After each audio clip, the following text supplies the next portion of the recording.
to talk about two different topics, our summer initiative and the Envision Academy. Deputy Chief Voorhees, who supervises patrol services, is going to talk to us about the summer initiatives. Let me spell his name for you. His name is Deputy Chief Kurt Voorhees, Coertee,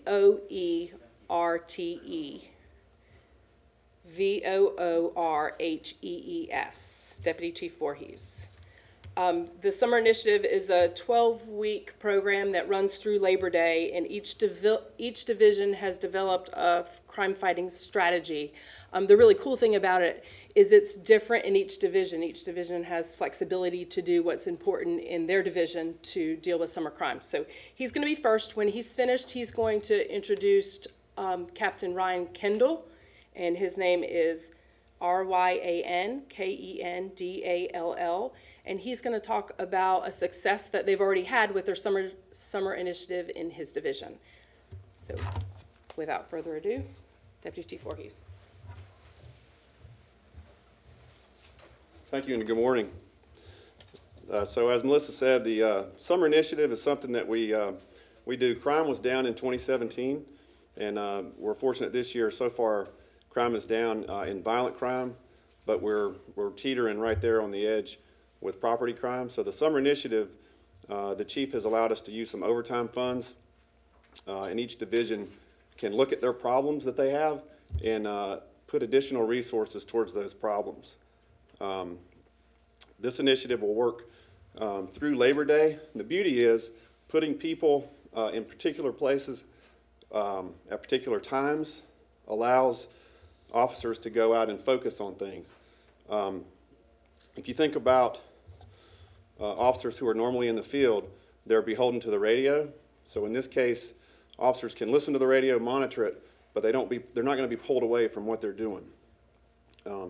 Each captain has the autonomy to do what they want. Some examples, we're working on retail location, thefts.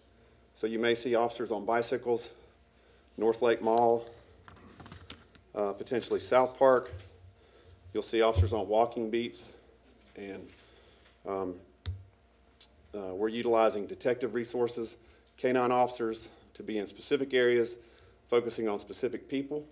We also give the authority to the captains to do initiatives where they'll have a sergeant lead with multiple officers doing specific things. This is week 2 already. Last week we had some successes, and I'm going to highlight those with Captain Ryan Kendall, who's a new captain in North Division. And we're excited to have him. And in week 1, he's going to share with you something good that happened last week towards those ends. Thank you. Captain Kendall. Appreciate it. Good morning. So as Chief Voorhees pointed out, I'm the new captain in North Division, and some of the things we're focusing on with our overtime initiative is property crime, specifically some overnight issues of larceny from autos, some of the areas the Chief mentioned like North Lake Mall. But in this instance, big victory last week, we were able to take these officers and these available funds and direct them at a specific crime problem that just kind of popped up. From the 18th through the 22nd of June, we had a series of residential burglaries in the Riverbend community. All these were occurring overnight between 1 and 3 o'clock in the morning. These were assigned to Detective Ferguson, who's also here with us today, to investigate. During the course of the investigation, we noticed several similarities in the cases that we believe they were related. For instance, the back door of the residence was target is always kicked in at night, all in the same basic geographical area. Detective Ferguson, along with 4 or 5 other officers from the division, came in after their normal shifts, conducted an operation in the neighborhood, utilizing marked vehicles, undercover vehicles, canine officers. Were able to identify a potential suspect, monitor his residence, and actually apprehend him as he committed a 6th break-in on the 23rd. Arrested him on scene and ended up charging him with all 6 incidents. So big win for us to get this offender in custody, off the street and put a stop to this this series that had kind of popped up. So I can answer any general questions you have about the series if you have any. Was that suspect involved in home break-ins? All 6 of those were home break-ins? Yes. And was the effort directly connected, this new summer initiative directly connected to his arrest? Yes. It gave, like I said, it gave us the flexibility to bring in these officers after their shift, dedicate them specifically to the neighborhood where they're not kind of at the mercy of the radio, where they can just focus on that trend that was going on at the time and focus on that. Was he armed? Do you have a name for? Suspect was identified as Antonio Jackson. We have a press release that we'll send you with all of the information and the case numbers as soon as we finish here. How old is he? 17. Was he armed when you arrested him? No, ma'am. Can you tell us, in these cases, how often is it at all tied, if at all, tied to, you know, teenagers, kids maybe out of school, getting in trouble? Just in your past. Generally, in past experience, we do see a little more issue when school's out, just because the teens have so much free time. I can't name anything specific off the top of my head, but it does happen. Do you have any questions for the deputy chief? How many additional, maybe this is a question for you, Deputy Chief, but how many additional officers will this how much overtime dollars are we talking about, and how many additional officers will it put on the streets? Well, it's really up to the captain. They have the autonomy to customize their plans for their unique challenges. It's a big city, 13 patrol divisions. Each captain has unique challenges for themselves. Some are focusing on greenways, some are focusing on retail locations, some are focusing on hotel corridors and larceny from auto and our auto crimes problem that we've been struggling with. You heard about Captain Brisbane talk about that last week with people having their cars stolen. What would be an LFA turns into an auto theft, you know, so we again want to repeat that folks should lock their car doors, folks should keep valuables out of there, and don't leave a valet key in your car. There's a significant number, it's in the 30 to 40% range of cars that are being stolen just because there's a key associated with it, or somebody leaving their car running at a gas station. So it's issues like that that we are trying to combat, and again, putting specific people toward those issues is helpful. Last year, we had a similar initiative. It was only 10 weeks. We spent about $116,000. This year, it's a 12-week thing, so we anticipate it'll be a little bit more than that. But again, it's flexible, anywhere from 20 to 50 hours a week, plus any special project that gets approval in advance, we'll authorize. How many weeks did you say this 12 weeks. 12 weeks. Okay. Yes, sir, from last week through the end of Labor Day week. Deputy Chief, you said, you mentioned the focus on malls and retail locations. Are you talking about shoplifting type cases? What are we seeing in stores? Well, we have organized retail theft where groups go and steal things, and we have in general just a larceny issue. So you'll see more visibility with officers patrolling parking lots and trying to combat those types of things. Obviously, I think people can put it together themselves, but the impact on the general public when you guys are there, just being present and being seen in these areas like North Lake Mall and Sure. South Park Mall. Well, that's good. I mean, one of our goals is obviously to engage the community, and our officers, when they're not listening to the radio as intently because they're not going to be called out, they can do specific things, and that's engage the public. So they may be educating people, just chatting with them, but they're going to be visible. And when we do that, we get a lot of positive comments from the community because obviously, rightly or wrongly, feeling safe is a very important thing. It's one of the most important things we have, and we want to make people feel safe. And I think this type of initiative allows us to do that, to help people feel safe in those areas where we know problems occur at specific times, and it's a good way to do business. Chief, will it be primarily property crimes? As you mentioned, violent crime is down, so they'll focus primarily on property crimes? It'll be a little bit of both. It depends on the captain and the division. Each division has a little bit of different challenges. Auto crimes, as I said, is kind of something we're dealing with throughout the city. But depending on where you are in violent crime is certainly part of this initiative as well. It just depends on those areas where we want to focus on that. We've authorized it, so it's up to the captain. And because you all deal with teens out for the summer, we know Chief Putney's been out in the community and working with programs to, get some role models for teens and that sort of thing. Does any of those efforts coincide with this at all? Or is this more just enforcement and being visible? Well, this is not necessarily just enforcement. That's part of the equation. It's really just being visible and trying to prevent crime from happening. And again, of course, just because they're not being dispatched to calls, if something happens in that area that they can address, they will. All of our community engagement initiatives are ongoing. That's one of our pillars, that we're going to engage the community and do outreach. And so specifically for overtime, if they wanted to use that for some of it, it wouldn't be prohibited at all. But this is more focused on specific crime versus outreach. Thank you. That's a great transition, actually, Right. because we're going to talk about a community engagement program now. Thank you both. I should have started with this, and I didn't think about it, but for about a half an hour before I came in here, I had the privilege of speaking to the ladies and gentlemen who are in our Envision Academy. About communications careers and what we do in public affairs at CMPD and what you all do. And they're actually in the room beside of us watching you and me live on TV. So when this is over, I'm going to go back and speak to them again and answer their questions about the press conference. But we're going to turn the press conference now to their program, to the Envision program. This is the second year that we've had the Envision Academy, thanks to the generosity of Bank of America. It provides an in-depth look into all that Charlotte has to offer for these teens and really challenges them to see the future of Charlotte and how they fit into that in their own future. Sergeant Katina Odom is going to speak first, and she runs the day-to-day operations of the Envision Academy. She's going to kind of give you an overview of what they're doing, what their summer is going to look like and all the activities they're going to be involved with. And then we're going to have a youth leader. Her name is Naomi Aguido, and she was a part of the Envision Academy last year. So she went through the whole program last year. She came back this year as a peer leader. So she's working again this year with the program to really be a support for the kids or the ladies and gentlemen who are going through it. Let me spell their names for you.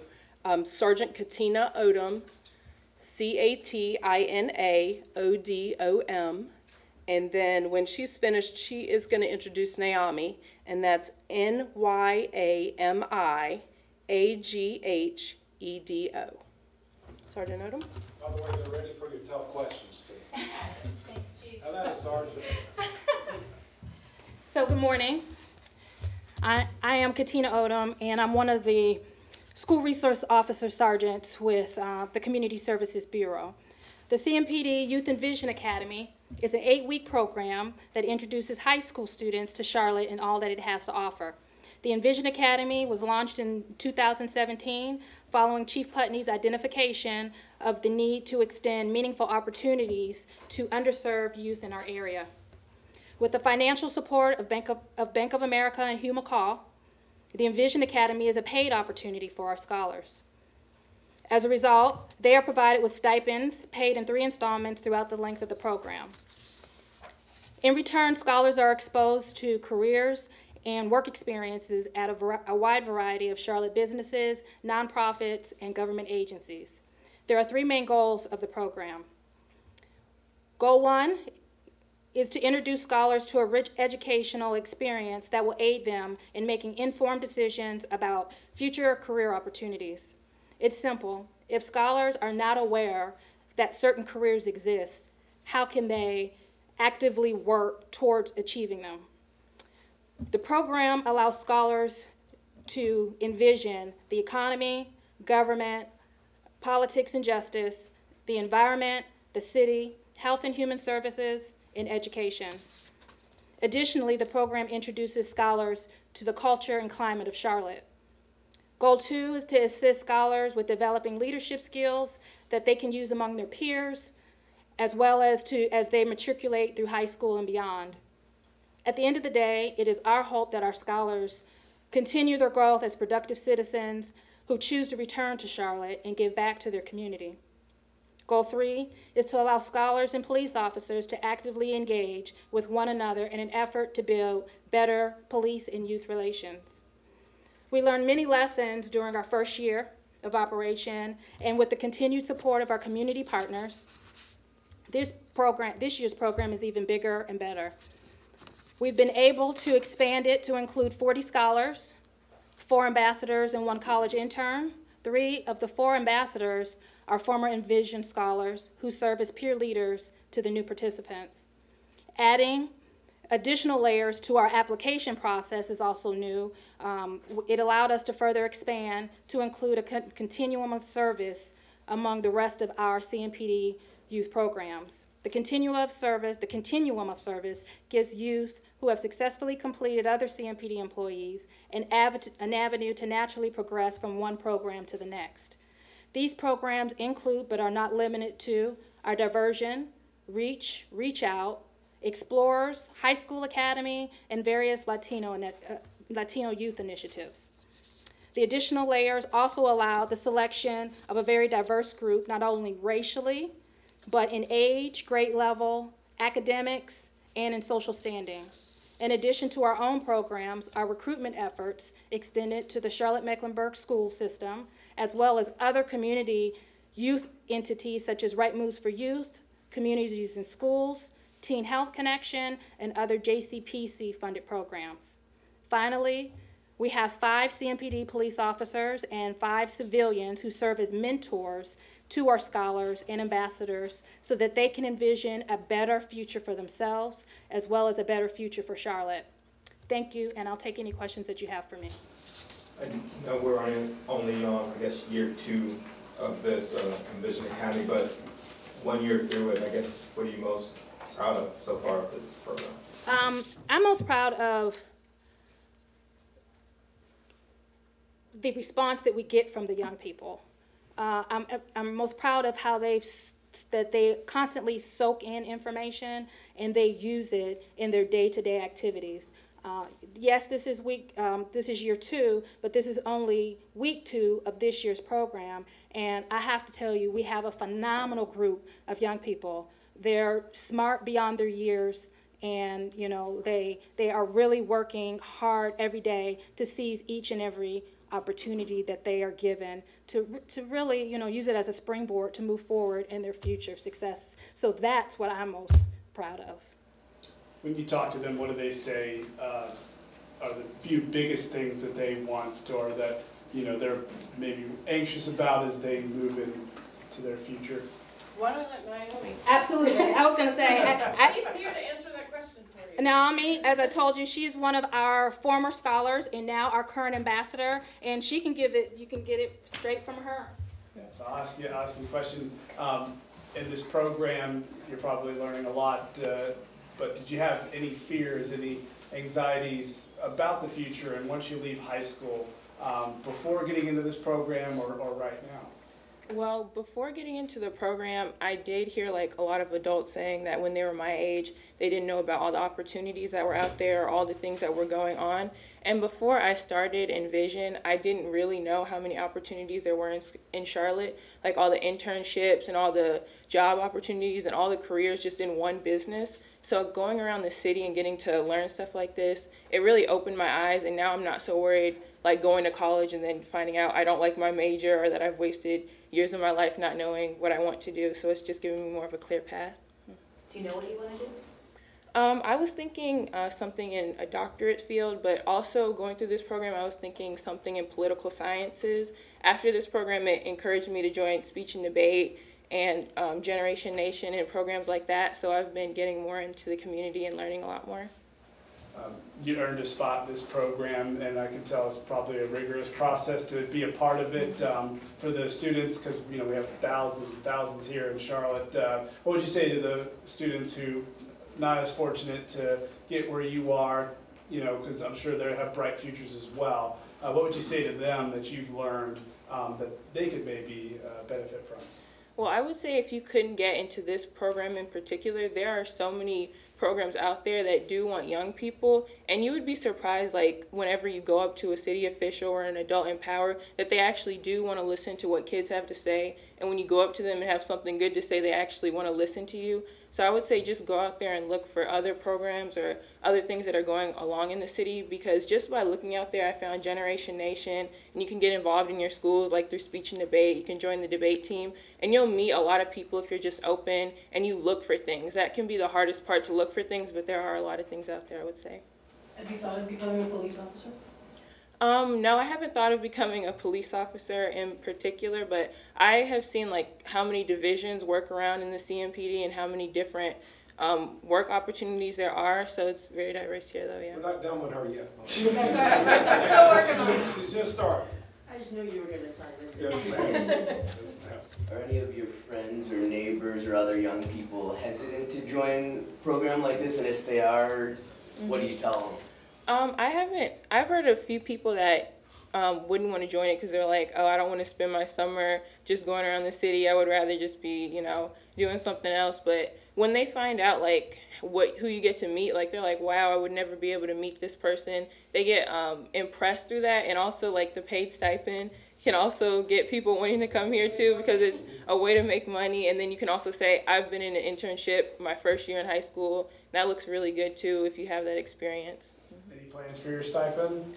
I'm probably going to save most of it because I didn't do that last year, and I want to make it last long because I'm going to have a lot of work this year and I won't be able to get a job, but I'll probably just save it. What is the stipend? So for the scholars, they make 15. Oh, I'm sorry. That's okay. They'll just catch you better. All right. So for the scholars, it's $1,500.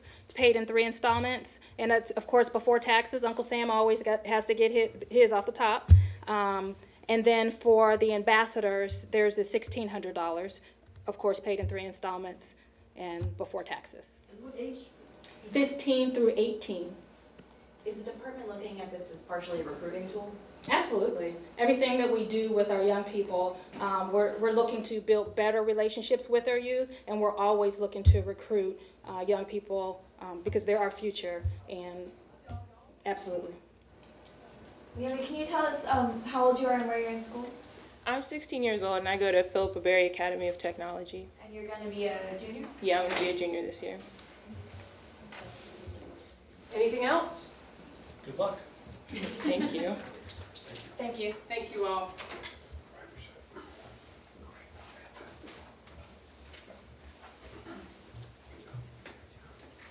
Okay, if you have any other questions about other things, if you'll just see me offline, I'll make sure I get you answers just as soon as I can. And thank you all for coming.